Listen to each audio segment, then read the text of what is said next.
to another edition of our Motorcycling Australia Women's Commission Women in Motorcycling interviews. I'm Jemma Wilson, I'm part of the committee, and today we have Jayne White with us. Jayne has done 2 Simpson Desert Crossings with a group of ladies and then done a solo trip back. So we're going to hear all about her involvement in that today and also her other involvement in the sport. So welcome, Jayne. Thank you for having me. Fantastic. So the Simpson Desert Crossing, the ride for Dolly, can you tell me a little bit about your involvement in the last 2 years in that? So I got involved very close to the start of the last years. Just saw it on Facebook and I'd been thinking about doing the Simpson for a while. And so I messaged Stuart, who was the primary organiser, and there was a space available. So we had a bit of a discussion. Long story short, I needed to find a bike pretty quickly because I didn't have one that was suitable. So I said to Stuart, I'll go and talk to my boss if I can get time off, see if I can find a bike. I'll let you know tomorrow night. So it was really that quick, and I literally went looking for a bike that evening and found one in Melbourne that night. Exactly what I wanted. So when that happened, I went, this is meant to be. So yeah, made that happen. So I bought that the next day. Yeah. I love ladies who are spontaneous with motorcycling and just go, you know what, I'm going to do that and rock up and do it. So well done to you. Sight unseen. I've never in my life bought a bike sight unseen. I would never recommend it. But it was a good decision in the end. Okay, and so how many ladies were on the 2019 tour? Do you remember? We had 12 the first year. It was a full contingent that year, and it was it was quite surreal actually. I mean, I've been riding motorbikes for a long time, and there aren't that many women around doing it, especially dirt. So I've never really sat in a car with a bunch of women all talking about motorbikes. It's usually blokes doing that. It was really weird, I got to tell you. Yeah, driving to Birdsville, I had Ricky and Kate in the car with me because I took them up with their bikes in the trailer, and I just kept pinching myself going, am I in some sort of weird time warp? Because these girls are just going on about their BMWs and the way they set their bikes up, and I'm looking and going, what's going on here? This is just a bit weird. It was very cool actually, but yeah, great bunch of girls. We had a great time. Fantastic. It's a different environment, isn't it? The all ladies environment. It's very special. Very cool. Yeah, it's really probably the first time I've actually ever been on something that was all girls. It's always been, I've usually been the girl. Yeah. On the rides with all the blokes. Yeah. Being paranoid about holding them up.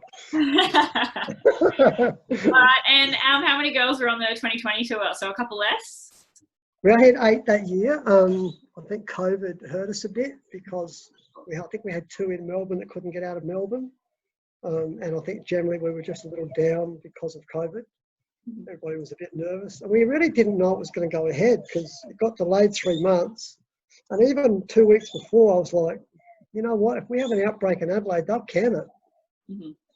So we weren't, it was really hard to get excited this year because we didn't really know if it was going to happen. So it was like when we were driving. Yeah. So the amount of money that was raised though for Dolly's stream, so I read it was 23,000 in 2019, and it was still 18,000 for this year with all of the COVID fuss and people not being able to get excited and stuff like that. So that's a pretty amazing response still for the fundraising side of things. It was amazing effort. I think Donna did outstanding with the money she raised. She raised a lot of money.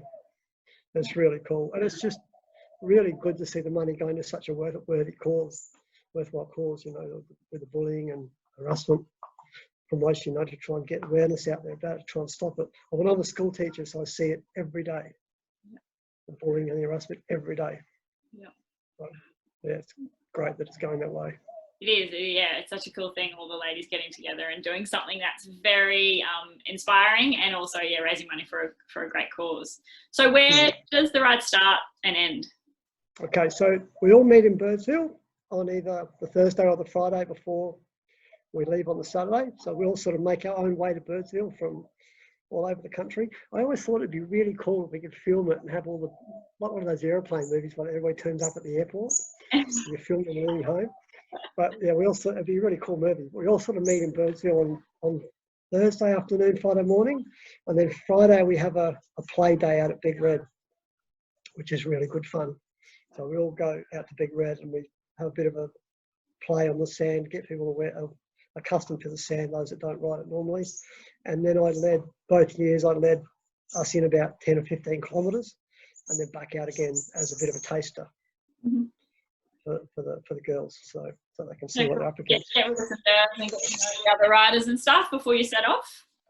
Sorry? Yeah, get rid of the nerves and get to know the other riders a little bit before you set off. The idea of that from stewards is that way they go to bed Friday night not worrying too much. They feel a bit more confident then, because once you've ridden in a little bit, it doesn't change that much. So yeah, it was good. Cool. And where do you finish up? We end up in Mount Dare at the end. So we take 4 days to get across. Mm-hmm. We do about 130 to 150 kilometres a day, depending on the terrain. Mm-hmm. Now the middle part, if anybody's done the Simpsons, the middle part they call the washing machine is a little more difficult. It's quite slow, very twisty, very up and down, a bit harder to ride. So that's a bit of a slower day that day. Probably don't do as many kilometres on that day.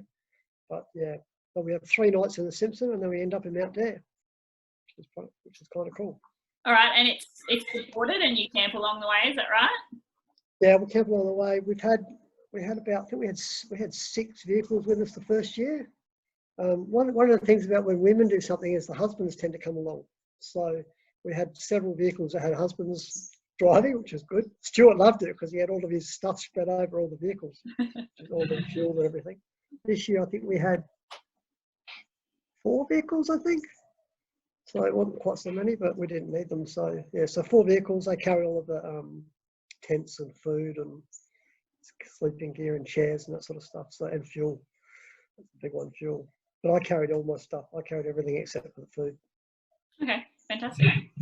And so then at the end, did you spend the night with all the girls and then spin around and pin it back? Is that what happened? Yeah. So when I first signed up for it, in the back of my mind for a while, I'd been planning and wanting to do a solo crossing of the Simpsons. It was one of my bucket list things. And I'd wanted to try and do it in one day. I thought I could. A lot of people tell me I couldn't, as is per normal. So I'd actually already done the border track. I don't know if you know the border track at all in South Australia. I've done that several times in like 5 hours down and back. As a bit of a taster. So I'd already done that, prepare myself for the Simpsons. So my plan was to come back the first year. So the first year I didn't actually make it, I failed. So I got stopped. Oh, you had an attempt though? Yeah, I attempted it the first year but didn't make it. So it was 42 to 42 degrees on the way across the first year. But the day I was going to come back, it was predicted to be 42 degrees. So I left it. So yeah, stayed the night with the girls in Mount Dare, got up at 4 o'clock in the morning to come back. And my logic for getting up at 4 o'clock was it was going to be a really hot day. And I thought I'll try and get a couple of hours in the dark done. And then the really bad bit, which is between the start of the French line or the Rig Road to Poplar Corner, I could get that done by about 10 o'clock before it got too hot. Mm-hmm. But about 30 k's from Perney Bore, I got a flat tyre, which normally would not be an issue because I carry tubes. But the bike only did this. I went over a sandy and I had such a little wobble in the back end, and I thought that didn't match the terrain. So I might just stop and have a bit of a look at the bike. So I stopped, and the bike looked perfect. Pushed on the back wheel, and it was flat. Oh, that's okay, no problem. I've got tubes, I'll change it. So I started pulling it apart, and when I pulled it apart, I discovered that it had obviously been flat for a long time because the tube had melted. Oh, no. And I literally scraped the tube out and threw it on the ground. And then I realised that the tyre was buggered. The rear tyre was, all the walls of the tyre buggered. So at that point, I thought, I'm in a bit of strife here because I'm partway in the Simpson and I've got potentially a wrecked rear tyre. I put my spare tube in, heavy duty rear tube, but I wasn't sure it was going to stay up. So I made the decision to not proceed and head back. My daughter was tracking all this on my GoPro truck, on my little tracker I had on my shoulder. So she thought it was pretty, she wondered what I was doing. But I decided to head back, and on the way back, I realised that I might not make it back to Mount Dare before they leave Mount Dare, which meant I would have been behind them with a bad tyre on a rocky road, which is not a great scenario. So I hadn't left at Dalhousie Springs ahead of Oodnadatta. So and I'm trying to beat the rest of the crews at Oodnadatta. Yeah. So yeah, so I failed the first year. Okay. That was it's very cool that you went back and tried again and made it happen, though. That's fantastic. It makes this story even better. Yeah, it was interesting because it was really difficult actually mentally this year. Like even Stuart said to me one day, he said to me, "You're stressing over last year, aren't you?" And I'm like, "Yeah, I am." I said, "It's very difficult mentally to drive right out of Mount Dare. It was very hard to do. I have to say, it was one of the hardest things I've ever done was to ride out of Mount Dare." And did you leave in the dark again, or was it not as warm? It wasn't as hot. It was about 36 degrees the day when I went across, and I just left it. I got up at normal time, had a good sleep, got up and left at 7:42 in the morning. So the girls were all up, chucked some fuel on the bike, and just headed off. So it was a tough gig. I tell you, I had a few tears when I left. It wasn't easy to do. Yeah, it wasn't. It was tough. Once I got out there, I was as good as gold. But just that riding out of Mount Dare was a tough thing to do. I found it tough. Yeah. Well done. But yeah, so that was the plan. So yeah, so the first year I failed, and then that was why I wanted to have a go at the second year. So it was a bit more of a goal then. But yeah, different tyres this year. I mean, I've been riding bikes for a long time, and I've never ever had a flat tyre where the tyre didn't come off the rim. Have you? Had a flat tyre where the tyre didn't come off the rim. Well, where the bead didn't break. So I have always, ever since I can remember, run mooses where you don't get flats. So and now I run tubes, but I haven't really been getting flats. So I don't know. You run tubeless? You run tubeless, do you? Well, I like moose tubes, so the solid rubber tube. Oh, yeah. You still run mooses now? Well, now I run normal tubes, but I just coach and don't really hit things, and I don't get flats. So I haven't had a flat in years and years and years and years. Yeah. I've had lots of flats over the years in different situations because I run very low tyre pressures normally, and I don't have a problem changing them. But I've always found that when you get a flat, the tyre comes off the rim. Yeah, like pops off. This one pops off the bead. This one didn't. It's still on the bead. So I changed brand of tyre for this trip this year. I won't mention what brand I used last year, but this year I used D606s, and they're fabulous. And actually, that's the question I had. Were you girls using sand tyres or just normal nummy? Normal tyres. Okay. Yep. Yeah, just normal tyres. Yeah, nothing special. I just run, because I'm from South Australia and we ride in sand most of the time over here. It's a lot of sand here. So I run very low tyre pressures, like 6 to 8 pounds in my tyres, generally speaking. So I ran a bit more in the Simpsons because I didn't want to get another flat. But and so with your 9 hours and 26 minutes back, have you looked into any of the stats? How many other people have done solo non-stop trips or times or anything like that? We don't think anybody's done it solo, unsupported, carrying everything in that time. Okay, well that is really, really, really extra congratulations. Well done to you, Jane. Yeah, we can't find any records of it. They say there's people that have done it in 8 hours, but they had fuel dumps and there was more than one bike and whatever. But Stuart attempted to do it a week after me. Took him 11 hours and 15 minutes on a 990 KTM, but he had fuel dumps. So so he wasn't carrying it. He wasn't carrying all the gear like I was. So because my bike was fine, I could have camped had I wanted to. Yes. But I told my daughter, because my daughter was watching me on my tracker. She was watching the track. I said to her, if I get tired, I will stop somewhere and camp, and then I'll send you the little code on the tracker to say I'm camping. Yeah. So you're not playing on the side of the road, or the track. Yeah. So I had full gear to camp.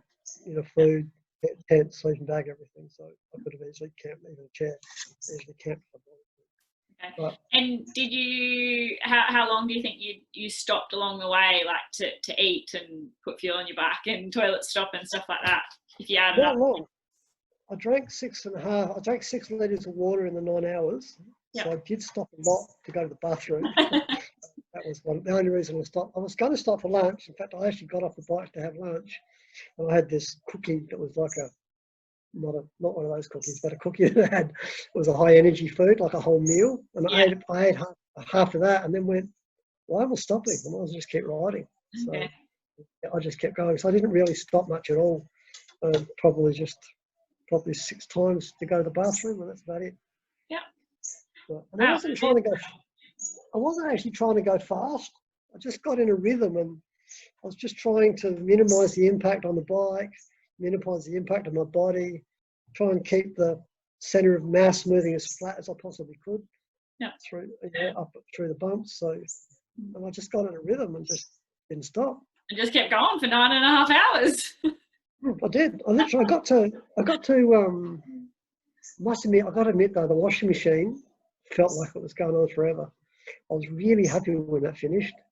Have you been in the Simpsons before? I haven't, no. No, there's a bit in the middle which is just west of Pony Ball, what they call the washing machine. It's just relentless, turning left and right and up and down. Even in between the sand hills, it just goes on forever. You can't it's twisty enough that it's really hard to carry enough speed to get on top of the sand properly. Yeah. So it can be really hard on, what it's like riding in sand. If your speed gets too low, it gets harder. So because it's so tight and twisty and up and down, it's very hard to carry a lot of speed through there. So that's the hardest bit. I was very glad when that ended. But when I got to the end, when I got to the salt pan, but then there's like a 20k salt pan that you run down, which is fantastic. Yeah. So you go, relax for a minute. Yeah, I got to that point in 6 hours and 50 minutes, I think. I hit 7 hours and 350 kilometres as I was riding up the Salt Lake. Exactly, they ticked over at the same time, 7 hours and 350 k's as I'm going up the Salt Lake. And I was doing the maths in my head going, because that's what you do when you ride motorbikes, you do maths. I do a lot of math when I ride too, and I'm not good at it, so it takes me a long time. Yeah, well, I like maths. So I was actually doing the maths in my head going, wait, I'm only 2.5 hours from Birdsville. I kept going, I thought I'd made a mistake. I kept checking the numbers and going, I'm not 2.5 hours from Birdsville. I can get here in under 9.5 hours. So I went, I'm not stopping for that. No, so definitely. I got a bit, I turned it a little tiny bit and went a little bit quicker. And so what's the full Ks? My speedo showed 500.9 kilometres. Okay. Cool. But most people say it's between 500 and 530. Most people say it's 550, but I think that allows for motorbikes. You can go straighter. Yeah. You don't have to do this quite so much like you do. And over 500 Ks, that would take a few Ks off. Yeah, definitely. Yeah. So, and I must admit, on the way over, I looked at every sand hill that I could go straight over, and when I came back, I went straight over it. Yeah. Because a lot of the sand hills are really high, and the cars go round them. So there's like a boys on the motorbike, you just roll straight over. So, over it. So, very cool. So I had a couple of moments coming back. When we did the crossing across. This is the Simpson Desert for you. On the Monday, the third day, it was 42 degrees coming across with the girls. Yeah. On the last day, the day we drove into Mount Dare, it was the Tuesday. We left the campsite and I said, we're going to ride into rain. There was rain coming. We sat in Dalhousie Springs, which is this magnificent hot water pond at Dalhousie Springs. We sat in that in the rain, which is very cool. And then when we left there on the bikes, we got hailed on. Oh, wow. It was just bizarre to go from 40 degrees the day before to being hailed on in the middle of the desert. Yeah. And it was just in the weather. And we were drenched because we were dressed for 40 degrees. Yeah. So we were all drenched to the skin. And then half an hour later, we were all dry again. Oh. So that shower went through Dalhousie. So when I came back the next day, all the roads were wet there. Yeah, which makes so sand Sorry? Makes sand a bit easier because you don't sink so much. Was it easier? No, this is Dalhousie Springs, it's clay. Oh, okay, opposite. The opposite of that. So the 80 k's from Mount Dare to Dalhousie is rocks like this. It's horrible. just nasty rocks. When you get to Dalhousie, it turns to clay. Mm-hmm. So that road was wet. So when I came into Dalhousie, I've got a full load on. I've got 40 litres of fuel, all my gear. I got into a bit of a slide at one point coming into Dalhousie, and she was sideways, and I'm thinking, this is not good. I'm going to have a bit of a get off here. I caught it, but it was really slippery there, and I had a bit of trouble stopping to turn right in Dalhousie because the ground was so wet. And then on the other side of Dalhousie, it was the same. It was really slippery. So did you have any sacks on the solo run, or? No. So I had a couple of close calls there, and then about 80 k's, about 40 k's past Dalhousie at a big sandy creek bed, I got a tank slapper up. Yep. And she started to walk on me, and because I've got high fuel in the back tank, it's quite high up. I could feel it working me around, and just for a minute there, I went, "Yeah, I'm going to fall down here." Yeah. Just had that, you have that moment. You think, "Oh, I'm in strife here." You would have had that. You must have had. Yeah. But just for that minute, I thought, "Oh, yeah," and then I caught it. I was like, "Well, that was it." That's a phenomenal effort, though, to do 500 kilometres and not have any drops, which is probably a good thing with all the extra kilos you have on your bike. Yeah. Do it, be a bitch picking it back up. But it wasn't too bad. I think it was only because I had the 10 litres sitting on the top of the pack rack. The bike, there's a bit of weight sitting up there. It's probably not quite 10 litres, but it's 9.5 kilos sitting quite high up. Yeah. But as soon as I got to Pernal Bore, or start of the Rig Road, where the proper sandhills start, I took all that fuel out of that tank and put it in the front tank. Would have made life easier, yeah. Yeah, so that put a bit more weight over the front, and that was before we went into the sand. So that was always my plan. As soon as the main tank could take the fuel out the back, I stuck all that fuel in the front. Yep. All about, I think, half a litre. So, cool. So the bike was better then. Handled a lot better. But, yeah. All right, and so the Ride for Dolly's happening again in 2021? Yes, it is. Yes. And is 12 sort of the number that they're looking for each time? I think so. We look for 12. I reckon I'm going to have a chat with Stuart. If we get the interest, I reckon we could take a few more. But we'll see what the interest is this year. I know that a whole bunch of us that have done it already want to do it again. I want to go again. Heidi wants to go again. I'm pretty sure Kim wants to go again. I'm pretty sure Ricky wants to go again. So I think there's going to be a whole bunch of us that are going to do it again. So just because it was really good fun. Yeah, already those numbers. And that's the thing with all things motorcycling, especially with women, because I run a lot of ladies-only events, and it was, slow going in the start because people just don't know what it is and don't have the confidence. They think, oh, it's something I'd like to do, but, I'm probably not good enough. But then someone finally does it, and then they talk to their friends who talk to their friends, and they say, no, it's for you. You can go do it. It's perfect. And then, and now it's selling out. But it just takes a little bit longer, I think, to get the girls confident enough to enter. So I've been wanting to get over. I've been wanting to get over to one of your events. I will one day. Yeah, they're a lot of fun. Yeah. Is that your dog? Yes. My dog's running around as well. Is that time of the afternoon where they want to go running and she's trying to entice me? That's exactly what mine's doing. As soon as I get a chance, I'm going to get over to one of your events. Yeah, definitely. Absolutely. I've got a friend also who runs Cairns to Cape tours, and there's a all ladies Cairns to Cape tour happening in 2022 in September. And I did an almost all ladies, so husbands and dads and stuff could come last year, and it was just amazing. It's a 7-day or 6-day ride. Just phenomenal. It was the best time I've ever had on a bike. 2022 countries. Yeah. I could be keen on that. Yeah, mix it up. Do the Simpson and that. Well, I'm keeping the bike, so yeah. I like the bike so much. I'm keeping that. So. Cool. And what bike is it? Sorry, I haven't asked that question. DRZ 400. Okay, yeah, and that's what they ride up to the Cape as well. So yeah, I've been wanting one of those for ages, since I actually rode one for the first time in the Simpson Desert when I was in there with a friend. And I was amazed by it. I mean, I ride a KTM 450 6-day normally, my main ride bike, but the DRZ is just such a great all-round bike. Yeah, they chug, don't they? And those ones up to the Cape get drowned on a daily basis, and they just keep going and going and going. No one would do that. For that ride up there, can I take my bike or do I have to ride theirs? No, you can take yours if you want. Yep. Because I'd rather ride my bike. Probably go set up. Too easy. We might move on to the 7 questions that I ask all of you wonderful ladies that I interview here. So the first one is, what was the driving force behind you becoming involved in motorcycling? Just family. My Uncle Bryce was probably the person that taught me to ride when I was really young, when I was about 6. He actually won the 24-hour trial in 1961.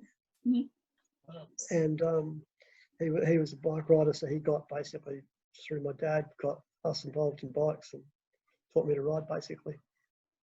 Actually, that's something we haven't really talked about, is your history, because there's been so much Simpson Desert goodness to talk about. So how long have you been riding for? Started when I was about 6. Yeah. And that bike was in the 60s, because I'm really, really old. That bike was a bike that Uncle Bryce built for me. So it was made out of, I think it was made out of a step through. Mini bikes didn't really exist in those days, apart from those Deltec or something. So he made that bike for me to ride basically, and later on my little brother out of a scooter. So yeah, so I learned to ride on that, and then graduated up through a whole bunch of bikes over the years. Okay, and you've ridden you've ridden the whole time? Like a lot of the ladies that I speak to have a break in the middle, but you've just been consistently riding? No, I had a break in the middle when my daughter was born, so I didn't ride for about 10 years in the middle when my daughter was little. But when my daughter got to about 10, she wanted me to I got back into bikes again anyway, but I actually tried hang gliding and found that really boring and decided to buy a motorbike again. But my daughter wanted me to get involved more than anything. She said, get a bike, Mum. And the only reason she wanted to do it was because she wanted to go to motocross events because there were boys there. With no shirts on. Sorry? Yeah, boys with no shirts on. Yeah, that's exactly what it was. So she used to film things at the motocrosses this is back in '96, and she would film and it'd be like, oh, there's a motorbike, oh, there's a cute boy. And she literally got videos of her doing that. Oh, fantastic.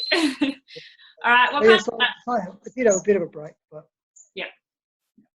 But what kind of challenge? Sorry. Sorry. Lila, sit. She's getting a bit carried away too. What kind of challenges did you face as a woman, and how did you overcome this? The biggest challenge for me was when I got back into it. I started riding again. I ended up joining a club called AMTRA, Australian Trail Riders Motorcycle Association or something like that. And that was just a club with all blokes and there were no other women in it. And they did kind of rides where they'd go out as a group and do whatever. We just went all sorts of different places. And the biggest worry for me was I didn't want to hold them up. I was always paranoid, especially in the early stages, that they'd be like, oh, the woman's broken down again, now we have to help her. Or the woman's got a flat tyre and she's holding us up. Or that was always my biggest worry. So I probably overcompensated a bit. And basically, if I needed new tyres on my bike, I fitted them myself. Yeah. I knew how to do it. So if I got a flat tyre, I didn't have to have any help. I always carried tools and spares. So I probably went over the top a bit with the way I prepared for everything to make sure that I didn't hold anybody up. So that was probably for me, that was difficult, but it ended up being a godsend because I ended up probably better at it than I would have had I not done that. Yeah. So. Yeah, that's overcome it and made it a positive rather than a negative. That's cool. Yeah. It did, yeah. So. What's the greatest gift that the sport has given you? I'll probably just friends and time with friends and stuff. You can't really beat it. Like it's go away for the weekend. I'm not someone that wants to go away and sit around and do nothing. I want to go. If I'm going to go away, I want to do something.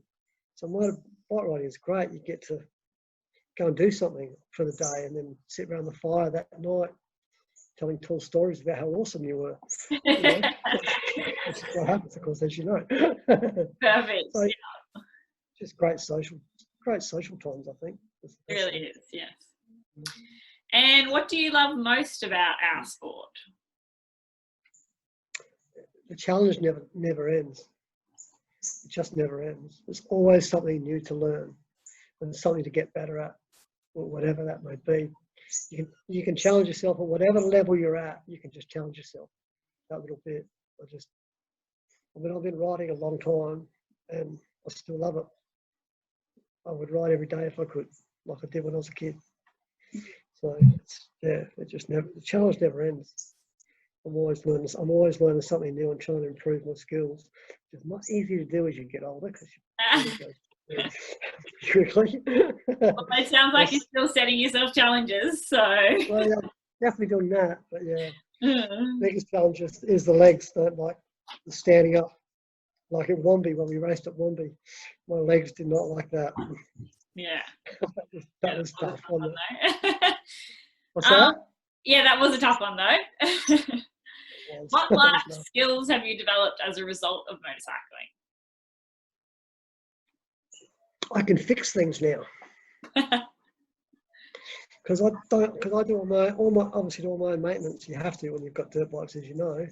You're always cleaning air cleaners and changing oil and all that sort of stuff. So you learn to fix things. So I feel like I can fix just about anything now.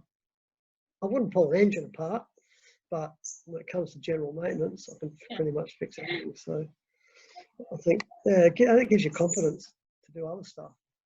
Definitely. So probably that. Cool. I do enjoy this question. So if you could write a letter to your 16-year-old self, what would it say?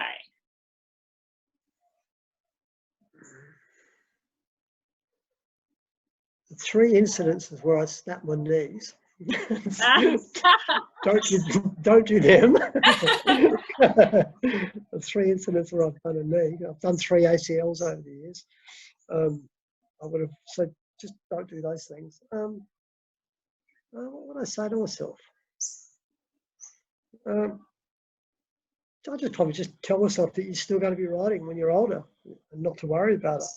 I used to worry a lot when I was young that I'd get badly hurt and wouldn't be able to ride.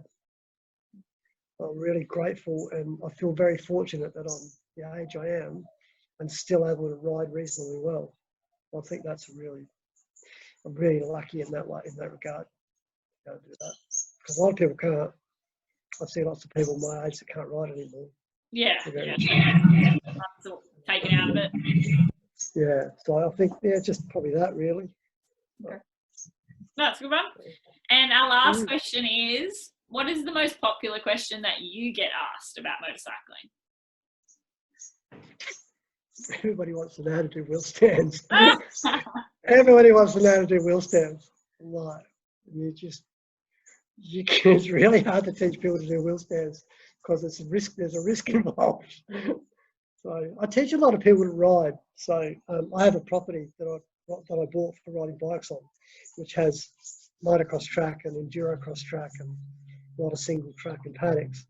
And my friends go there, we ride. I'm teaching a couple of girls at the moment. They all want a simple answer, and there isn't one. It's just bike time. Yeah. The only way to get faster is bike time. Uh-huh. So, but yeah, the big one everybody wants to know do wheel stands.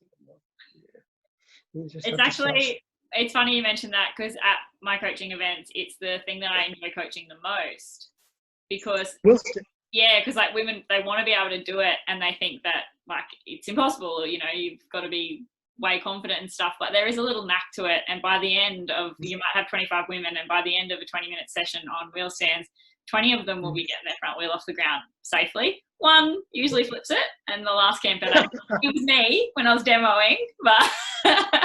Did you flip once? Did you demo? Did you really? Yeah, I just looped it out in front of all the girls. That's fabulous. And no, so I took one for the team. You got to show them what not to do sometimes. That's a good thing. Yeah, I definitely do have those moments when I'm coaching. Well, definitely do that myself. But yeah, getting your foot over the brake is, you've got to really get on that. There's people that do it, that ride down roads and they do this when they do this all the time. Yeah, that's a lot of control. So much control. That's astonishing. I haven't got to that point yet. Can you do that? No, I'm not a great modeler. It's just, and it is time. Like it's easy to teach someone to lift their front wheel off the ground and put it back down, but then they have to put in the hours and hours and hours to keep it there. Yes, yeah, that's what takes time. I can teach people to pop it up. That's not a problem. Yeah, The clutch and the body and whatnot. But and finding where that point is by going backwards a few times. yes, I have done that many, many, many times. Gone over the butt backwards, quite often in front of people, which is also quite embarrassing as well. One day I was riding in the high country, and I came down out of the high country with a couple of blokes, friends of mine, and I pulled up out in front of there was a cafe just on a T-junction, and I stopped, and I forgot to put my foot down, and I fell over in the middle of an intersection in front of a whole bunch of people. I was laughing before I hit the ground, but it was a little embarrassing, really. But we do these dumb things occasionally. Yeah, that's a good one. I don't know what I was thinking. Just stopped and put my foot down and fell over. That was a severe blonde moment, that was. But yeah, it happens occasionally. Alrighty. Well, I am so thankful. This was an amazing conversation. I've learnt so much about the ride for Dolly, which is great, but also your solo trek back. It's been a real eye-opener, and there's a lot of questions I've had about the Simpson Desert for a little while, and you've answered a few of them, so that's really cool. And love your answers to those 7 questions. I think that after we've done, a year or so of these, we need to just get answers from all the different girls and make it into a compilation, because there's so many great answers that come from you women, which is wonderful. So thank you very much. Oh, you should come next year. Yeah, actually, I think Ricky invited me for this year one, but then of course COVID and things and blah blah blah blah blah blah. I'm actually going to do a Darwin to Broome next year with Elwood Adventures. My best mate started a tour company, so that'll be my tour for that year. Cape again 2022. So we'll see what's happening in 2023. What bike are you going to ride? I'm actually going to ride the Husqvarna 701 for the 10 days. Oh. Yeah, which will be really cool. Nice. And I took my 350, my Husky 350 to the Cape last time, and I was thinking of trying to get a 501 for the next trip, just to mix it up a bit. Okay, and the 350 did that okay? Yeah, beautifully. It was a lot of fun. So much fun. Not a very comfortable seat on those though.